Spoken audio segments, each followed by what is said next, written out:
Hello everyone, I'm Hasib here to present extended abstract co-design of tensors encoding and transcoding.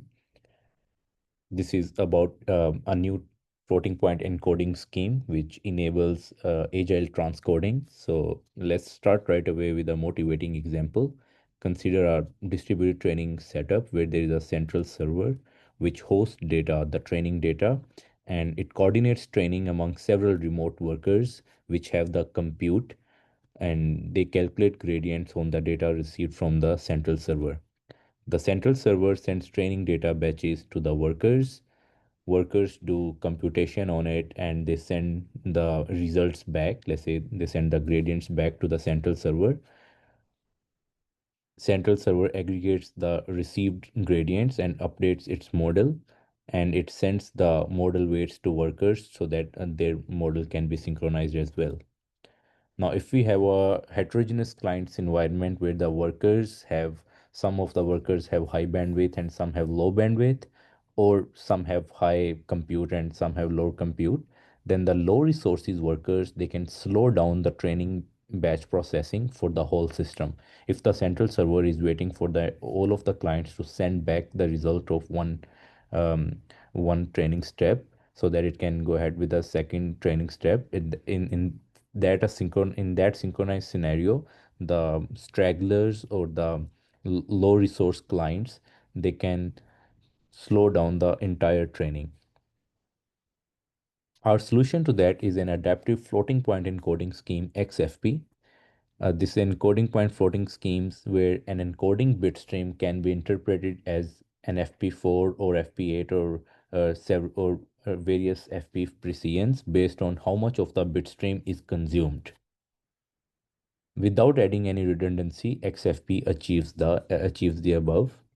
So how this XFP technique works is that consider a traditional packetization setup where we have one matrix or a tensor which is packed into several packets, and if in such a setup all the packets needs to be received so that it can be decoded back to a tensor.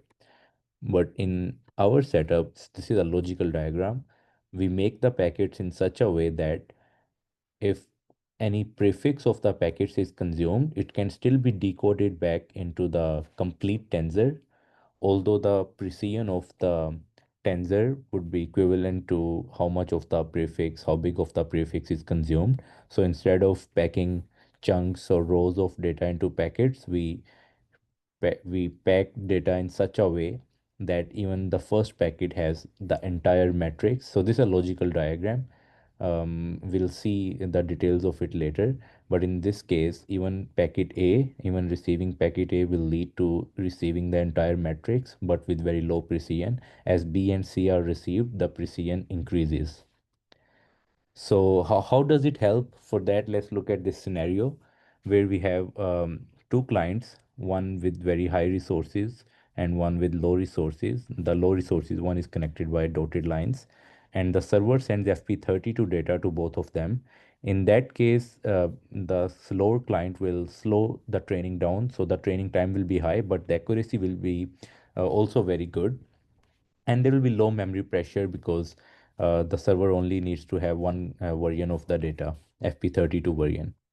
In another scenario, for making the training time better, the server can choose to just operate on FP16 data so that the client which has low resources, it can also keep up, but the accuracy may drop down and the memory pressure is still low because only one version of data is maintained.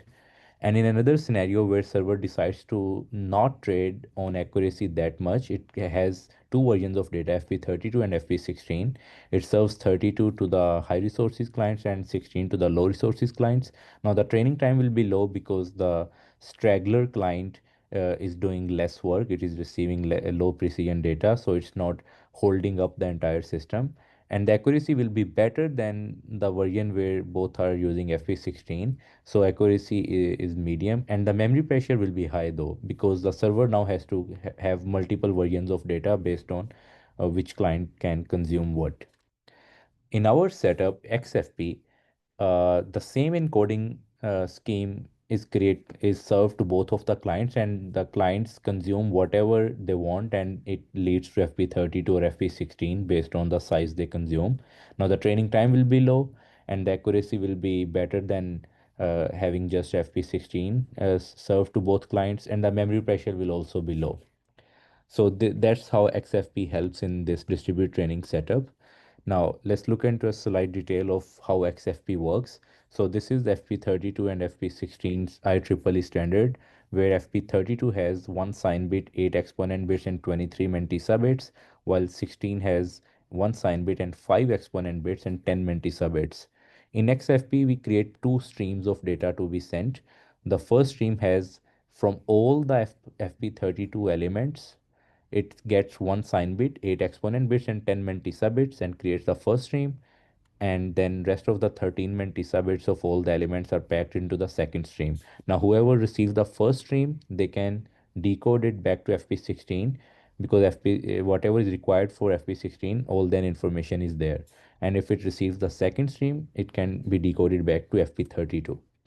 Now, this enables broadcast using broadcast primitive as well we are sending the same data to all the clients instead of sending FP16 and FP32 to various clients where it's different data which cannot be broadcasted. A client consumes whatever they can and ignore the rest. I'll quickly go through it because of time. So utilizing these primitives is much better for resource efficiency. Conclusion is that it is possible to smartly pack tensors into packets to achieve better transcoding of data. Such a transcoding enhances the employment of efficient broadcast primitives, and such optimizations are much needed for enabling AI in the wild, where the clients have heterogeneous resources and the network conditions are variable. So this is the project, and we see uh, would like to hear feedback from the community. Um, Thank you.